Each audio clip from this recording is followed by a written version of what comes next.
వీక్షకులకు స్వాగతం, నమస్కారం. ఉపరాష్ట్రపతి ఎన్నికల సందర్భంగా టీడీపీ జనసేన మద్దతిస్తున్న బీజేపీ పార్టీ, ఇంకో పక్కన కాంగ్రెస్ పార్టీ వ్యతిరేకిస్తూ వాళ్ళు కూడా ఒక అభ్యర్థి నిలబెట్టే ప్రయత్నం. నిన్నగాక మొన్న ఓట్ల గోలలో మాణిక్యం ఠాగూర్ రాహుల్ గాంధీని తీవ్రంగా విమర్శించిన జగన్మోహన్ రెడ్డి, ఆ జగన్మోహన్ రెడ్డిని తీవ్రంగా విమర్శించిన షర్మిలారెడ్డి, ఓట్ల చోరీ అంటూ మాట్లాడుతున్న జగన్మోహన్ రెడ్డిని వచ్చి సంఘీభావం తెలపమంటే తెలపకుండా పారిపోయి రాహుల్ గాంధీని, మాణిక్యం ఠాగూర్ని జగన్మోహన్ రెడ్డి తీవ్రంగా ఎలా విమర్శించాడో చూసాం. అలాగే ఇంకో పక్కన రాజ్నాథ్ సింగ్ గారు ఫోన్ వచ్చింది, ఉపరాష్ట్రపతి అభ్యర్థికి మద్దతు తెలపమని చెప్పి కోరటం కూడా వార్తలు వస్తూ ఉన్నాయి. ఈ నేపథ్యంలో గోడ మీద పిల్లలా కూర్చున్న జగన్మోహన్ రెడ్డి ఎటు దూకే అవకాశం ఉంది. ఇటు కాంగ్రెస్లో దూకే అవకాశం కనబడట్లేదు, ఇటు పక్కన చంద్రబాబు నాయుడు గారు, పవన్ కళ్యాణ్ గారు మద్దతిస్తున్న ఎన్డీఏ ప్రభుత్వం అభ్యర్థికి ఓటేస్తాడా, ఓటు వేయడా. అలానే లోకేష్ గారు వాళ్ళ ఢిల్లీ పర్యటన, ఢిల్లీలో మంత్రులను కలుస్తున్న పరిస్థితి చూస్తున్నాం. లోకేష్ ఢిల్లీ పర్యటన వెనక గల ఉన్న కారణాలు ఏంటి? జగన్మోహన్ రెడ్డి అరెస్టు జరగబోతా ఉంది, అందుకే లోకేష్ విస్తృతస్థాయి పర్యటన చేస్తున్న ఢిల్లీలో అన్న వార్తలు హల్చల్ చేస్తున్నాయి. వీటన్నిటి మీద సమగ్రంగా విశ్లేషించడానికి మనతో పాటు సీనియర్ జర్నలిస్ట్ డివి శ్రీనివాస్ గారు ఉన్నారు. వారిని అడిగి మరిన్ని విశేషాలు తీసుకునే ప్రయత్నం చేద్దాం. సార్ నమస్తే. నమస్తే. ఉపరాష్ట్రపతి అభ్యర్థి ఎన్నిక ఒక పక్కన, జగన్మోహన్ రెడ్డి కుర్తుల పట్టేలుగా కొట్టుకుంటున్నాడు, ఏం చేయాలో తెలియక. రెండవ పక్క నారా లోకేష్ ఢిల్లీలో పర్యటిస్తున్నాడు. ప్రజల చర్చ ఏంటంటే మద్యం స్కామ్ చివరి దశకు జరిగింది, జగన్మోహన్ రెడ్డిని అరెస్ట్ చేయడానికి డేట్ ఫిక్స్ చేయడానికే లోకేష్ పర్యటన అంటున్నారు. ఎట్లా చూస్తారు, ఎట్లా విశ్లేషిస్తారు? అంటే ఇప్పుడు ఢిల్లీలో విజయసాయిరెడ్డి లేడు, జగన్మోహన్ రెడ్డికి ఇప్పుడు విజయసాయిరెడ్డి వ్యవసాయం చేసుకుంటున్నాడు. ఇలాంటి పరిస్థితుల్లో మరి సుబ్బారెడ్డిని పంపించాడా రాజ్నాథ్ సింగ్ దగ్గరికి? మా వాడు రెడీగా ఉన్నాడంటే మీరు ఒక ఫోన్ కాల్ చేస్తే మీకు మద్దతు ఇచ్చేస్తాం మేమందరం అని చెప్పి సుబ్బారెడ్డిని పంపించాడా రాజ్నాథ్ సింగ్? మామూలుగా కేంద్ర రక్షణ మంత్రి, బీజేపీ అన్ని పార్టీలకి ఫోన్లు చేయడం, ఏకాభిప్రాయం దిశగా కృషి చేయడం. ఉపరాష్ట్రపతి రాధాకృష్ణన్ మరి ఆయన అభ్యర్థిగా ఎంపికైన దరిమిల ఏకగ్రీవంగా గెలిపిస్తే అదొక గౌరవం. మామూలుగా అందరికీ ఫోన్లు చేసినట్లే అన్ని పార్టీలతో పాటు జగన్మోహన్ రెడ్డికి కూడా రాజ్నాథ్ సింగ్ గారు ఫోన్ చేశారు. ఫోన్ చేసిన వెంటనే మనాడు ఎగిరి గంతేశాడా, ఈ ఫోన్ కోసమే నేను ఎదురు చూస్తున్నానని మరి పాపం చాలా ఇదైపోయాడా? ఎందుకంటే అతనికి ప్రత్యామ్నాయం లేదా? లేదు. గతంలో మనం చూసాం, బీజేపీ రాష్ట్రపతి అభ్యర్థులకి ఆయన మద్దతు, లేకపోతే ఉపరాష్ట్రపతి అభ్యర్థులకి మద్దతు. ఆయన అసలు బీజేపీ అసలు ఏ బిల్లు పెట్టినా మద్దతు ఇచ్చాడు. అదే కదా షర్మిల తిట్టింది. ఏంటి ఆమె చేసే విమర్శ? చంద్రబాబు బీజేపీతో మరి బహిరంగ పొత్తు, ప్రజలు ఆ పొత్తును ఆమోదించారు, కూటమిని గెలిపించారు. అటు లోక్సభకి, ఇటు ఇక్కడ అసెంబ్లీకి. ఫలితమే మోడీ 3.0 ఏర్పడింది, చంద్రబాబు 4.0 ఏర్పడింది. కానీ తన అన్న ఎవరు, జగన్మోహన్ రెడ్డి, బీజేపీతో మరి రహస్య పొత్తు. ఇదేంటిది? ఇప్పుడు ఈ దత్తపుత్రుడిని కూడా విమర్శించింది ఆవిడ. అదేదో పాట గుర్తొస్తుంది, స్నేహితుడా, రహస్య స్నేహితుడా అన్నట్టుగా. దీన్ని ఎలా చూడాలి? ఇప్పుడు ఒకటి, నిన్నగాక మొన్న ఆయన ప్రెస్ మీట్లో ఏమన్నాడు, రాహుల్, రేవంత్, చంద్రబాబు హాట్ లైన్ అన్నాడు. ఇప్పుడు ఇదే లైను, ఇది షర్మిలే చెప్పాలా ఇదే లైనో, లేకపోతే మాణిక్యం ఠాగూర్ చెప్పాలా? అసలు మాణిక్యం ఠాగూర్ మీరు ఇంట్రోలో కూడా అన్నారు, ఏది రాహుల్ని, మాణిక్యం ఠాగూర్ని టార్గెట్ చేశాడు ప్రెస్ మీట్లో జగన్మోహన్ రెడ్డి. అవును. ఏ పొద్దున్న మాణిక్యం ఠాగూర్ ఇక్కడ అవినీతి గురించి మాట్లాడా, చంద్రబాబుపై మాట్లాడా? నా మీద మాత్రం వైల్డ్ కామెంట్స్ చేస్తాడు. ఇప్పుడు ఇక్కడ ఒకటి, మాణిక్యం ఠాగూర్ మొన్న ఒక ట్వీట్ చేశాడు, మోడీ కాళ్ళు పట్టుకున్నాడు జగన్మోహన్ రెడ్డి, కన్నతల్లి కాళ్ళు పట్టుకున్న ఫోటో ఎప్పుడన్నా చూసారా? లేకపోతే ఆయన నిన్న కూడా ఏమని పెట్టాడు, దానికి గురుమూర్తి సమాధానం చెప్పాడు, మా వాడికి పెద్దలంటే గౌరవం అండి, మా వాడు పెద్దలు ఎవరు ఎదురుపడ్డా మరి పాదాలకి నమస్కారం చేస్తాడు. మరి చంద్రబాబు పెద్ద కాదా? చంద్రబాబును ఉద్దేశించి అన్న మాటలు. మీ నాన్నతో పాటు ఆయన సహచరుడిగా ఇద్దరు చక్రం తిప్పారు. అప్పట్లో ఆంధ్రప్రదేశ్ రాజశేఖర్ రెడ్డి, చంద్రబాబు, ఆ ఇద్దరు ఎలా నడిచింది ఆ బంధం, ఆ రాజకీయం?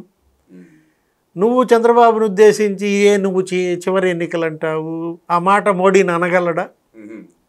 ఇప్పుడు ఇద్దరిది ఒకటే వయసు. ఎవరిది? నరేంద్ర మోడీ, చంద్రబాబు ఇప్పుడు ఆయన కూడా మోడీ కూడా 75లోకి ప్రవేశించారు. పెద్ద తేడా లేదండి, ఇద్దరికి సేమ్ వచ్చి ఇద్దరిది. అంటే నరేంద్ర మోడీ నీకు ఇవే చివరి ఎన్నికలని ఎందుకండో అంటే ఫీజులు లేచిపోతాయనా, బెయిల్ రద్దు అవుద్దనా, జైలుకి వెళ్ళాల్సి వస్తుందనా, అంటే తన స్వార్థం కోసం, తన కేసులు ఈ విధంగా ప్రొలాంగ్ చేయటం కోసం. ఇప్పటికీ 3200 ఏం వాయిదాలు ఎగ్గొట్టాడు. అటు సిబిఐ ఈడీ కేసులు అసలు ఎప్పుడన్నా ఎక్కడన్నా విన్నామా? 14 ఏళ్లుగా ఒక నిందితుడు బెయిల్పై ఉండటమా? బెయిల్పై ఉండటం. మీరు అనేక ఆయన ఎవరు, ప్రకాష్ సింగ్, ఆయన ఎవరు, పంజాబ్ మాజీ డీజీపీ, ఆయన అసలు మామూలు ఆశ్చర్యపోవాలా. సిబిఐ డైరెక్టర్ నాగేశ్వరరావు ఆశ్చర్యపోయాడు. ఏంటి ఇది, అసలు ఏ సందేశం పంపిస్తోంది సిబిఐ కానీ లేకపోతే ఈడీ కానీ కోర్టులు కానీ? ఇన్నేళ్ల పాటు ఆయన బెయిల్పై ఎలా ఉంటాడు? ఆ కేసులు ఎందుకని కొలిక్కి తీసుకురారు? జనంలో చర్చ. పాత కేసులు సరే, ఇప్పుడు ఈ కొత్త కేసులు వచ్చి పడ్డాయి. ఏది, ఇప్పుడు లిక్కర్ కేసు అదేంటి మరి సిట్ దర్యాప్తు కొలిక్కి వచ్చేసింది. 4 రోజుల్లో ఫైనల్ ఛార్జ్షీట్. ఈ 4 రోజుల్లోనే బిగ్ బాస్ తలుపు తడతారంటున్నారు. రేపో మాపో జగన్మోహన్ రెడ్డికి నోటీసులు ఇస్తోంది సిట్. మరి అసలు ఆ ఛార్జ్షీట్, ఫస్ట్ ఛార్జ్షీట్ పెట్టిన దాంట్లోనే ఆయన పేరు అనేక సార్లు ప్రస్తావన వచ్చింది. మాణిక్యం ఠాగూర్ కూడా అదే రాశాడు. ఏది, లిక్కర్ స్కామ్ మాస్టర్ మైండ్ అసలు మిథున్ రెడ్డి కాదు, మిథున్ రెడ్డి, చెవిరెడ్డి వీళ్ళందరూ పావులే. Master mind mister and Mrs Jaganmohan Reddy అన్నాడు. ఇద్దరు కలిపి చెప్పాడు. ఎవరు, మాణిక్యం ఠాగూర్. అదే వైల్డ్ కామెంటా ఇతను అనేది? మాణిక్యం ఠాగూర్ ప్రతి పొద్దు నా మీద వైల్డ్ కామెంట్స్ చేస్తున్నాడంటే అసలు జగన్మోహన్ రెడ్డి అడుగులేటు? అతను ఎన్డీఏ కూటమిలో ఉన్నాడా లేకపోతే ఇండియా కూటమిలో ఉన్నాడా? అసలు రెంటికి చెడ్డ రేవాడా? అంటే షర్మిలారెడ్డి అన్నట్టు దొంగచాటుగా ప్రామాయణం సాగిస్తున్నట్టున్నాడండి. ప్రయత్నం చేస్తున్నాడు ప్రామాయణానికి. ఇక్కడ బహిరంగ చెడ్డగా చంద్రబాబు నాయుడు గారు అడ్డం ఉన్నాడు. దొంగ ప్రమాణం జరిగింది. అంటే ఏంటి ఇందులో? ఇప్పుడు ఏంటి, కేవలం నీ కేసులు జైలుకు పోకుండా నువ్వు బయట ఉండటం కోసం, లేదు నీ తమ్ముడి కేసులు, ఎవరు, అవినాష్ రెడ్డి ఆ వివేక హత్య కేసు, అది కూడా బెయిల్ పిటిషన్ వాళ్ళ సుప్రీంకోర్టు దగ్గర నడుస్తోంది. సిబిఐని అడిగింది, వివేక హత్య కేసు మీరు క్లోజ్ చేశారా లేదా? మీరు కనుక దర్యాప్తు చేయమంటే చేస్తాం, లేకపోతే లేదనేమో సిబిఐ సుప్రీంకోర్టు అందులోకి దంతది బంతి. ఆమె గోడవ, ఎవరు, న్యాయ పోరాటం 6 ఏళ్లుగా చేస్తోంది సునీత. ఇప్పటికీ కూడా అవినాష్ రెడ్డి వాళ్ళ బెయిల్ రద్దు చేయటంలో వెనుకడుగు. నిన్నగాక మనం చూసాం బెంగళూరులో సినిమా యాక్టర్, అది ఒక కిరాతక హత్య. రేణుకాస్వామి అని ఆ పవిత్ర గౌడ్ మీద అతను ఏదో కామెంట్లు పెట్టినందుకు అతను చంపారు. కరెంటు షాకులు ఇచ్చి చంపారు. ఆ దర్శన్ అనే అతను ముద్దాయి. అతను బెయిల్ రద్దు చేసింది సుప్రీంకోర్టు. ఇప్పుడు మరి అవినాష్ రెడ్డి బెయిల్ రద్దు అవుద్ది అనుకున్నారు. ఇలాంటి పరిస్థితుల్లో ఇప్పుడు రాజ్నాథ్ సింగ్ ఫోన్ కాల్ జగన్మోహన్ రెడ్డికి మరి పన్నీటి జల్ల వణుకు పుట్టిస్తుందంటారా?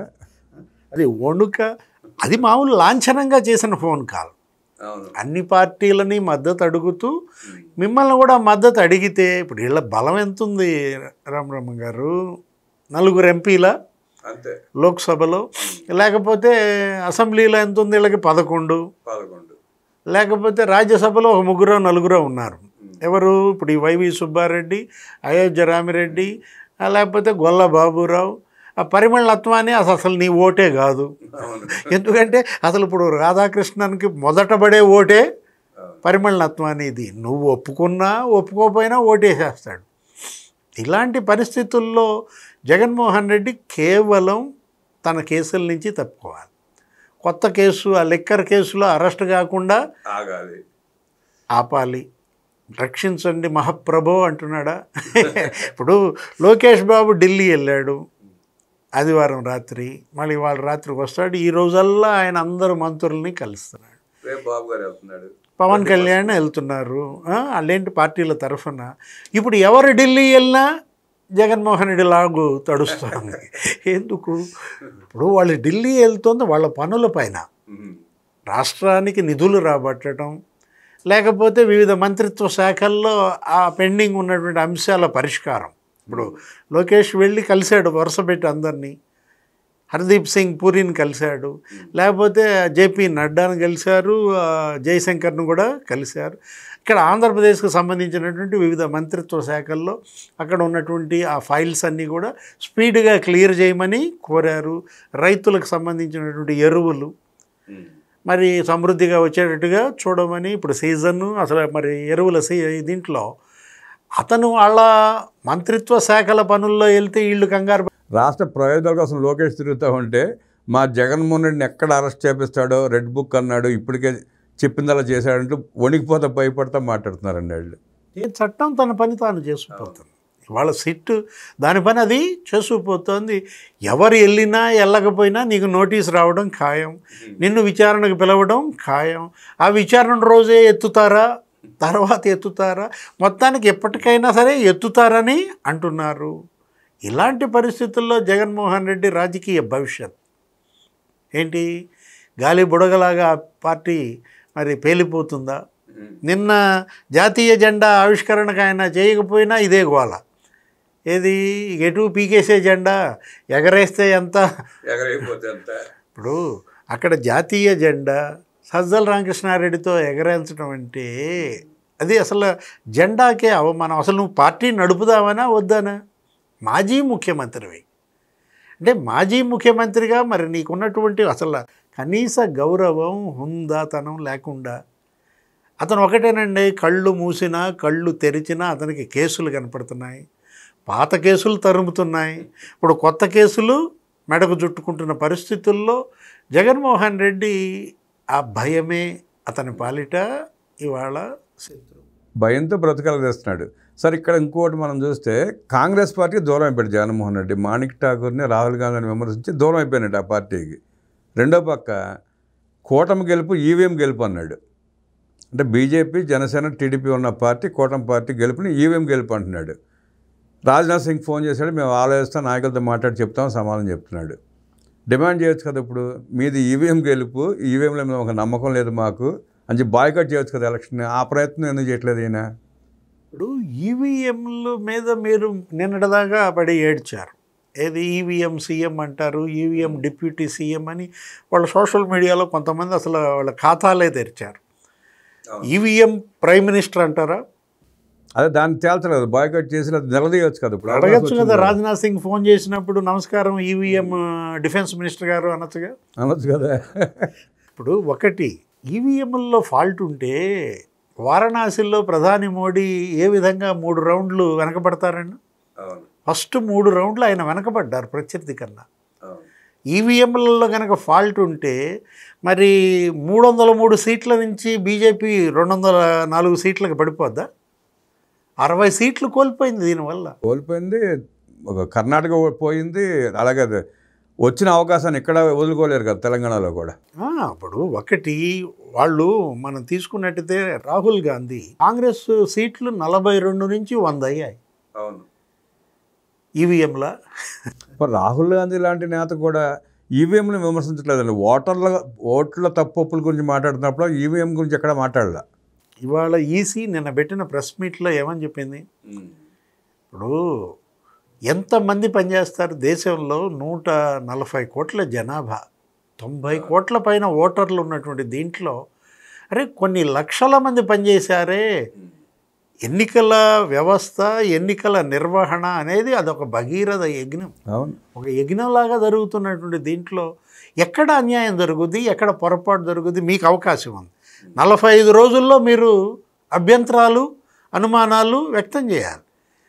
ఆ రోజు ఎందుకని చేయలేదు ఈ రాహుల్ గాంధీ లేకపోతే ఈ జగన్మోహన్ రెడ్డి? ఇప్పుడు అడిగారు, ఇప్పుడు మీరు చేసినటువంటి బెంగళూరు ప్రెస్ మీట్లో అంశాలన్నీ అఫిడవిట్ రూపంలో సంతకం పెట్టి ఇవ్వమన్నారు. దానికి టైం బాండ్ ఏదో పెట్టినట్టున్నారండి. ఎందుకని? నీకు భయపడాల్సిన పని ఏంటి? సంతకం ఎందుకు పెట్టాడు రాహుల్ గాంధీ? అంటే రికార్డెడ్గా రికార్డ్ వేసుకోలేదంటారా? అంటే నీ యొక్క పార్లమెంట్ సభ్యత్వం రద్దు అవుద్దానా? అది టెక్నికల్గా ప్రాబ్లం అవుతుందని చెప్పి గుడ్డగాల్చి ఇవాళ ఈసీ ముఖాన్ని వేద్దాం అనుకుంటున్నారా? ఇప్పుడు గుడ్డగాల్చి ఈసీ ముఖాన్ని వేసి తుడుచుకోమంటున్నారా ఏంటి? అసలు అది వ్యవస్థ, అది పార్టీ కాదు. వీళ్ళు దాన్ని కూడా ఒక పార్టీ కింద జమ కట్టి ఈ విధంగా మాట్లాడటం వల్ల వ్యవస్థని గనక దెబ్బతీస్తే వ్యక్తి దెబ్బతింటాడు, ముందు మీ పార్టీలు దెబ్బతింటాయి. అది గుర్తుపెట్టుకోవాలి. ఎన్నేళ్ల నుంచి ఉందండి ఎన్నికల వ్యవస్థ. ఎప్పుడన్నా ఎక్కడన్నా లోటుపాట్లు ఉంటాయి, కొన్ని పొరపాట్లు జరుగుతాయి, కోర్టుకు వెళ్తారు, సవాల్ చేస్తారు, గెలిచిన వాళ్ళు ఉన్నారు.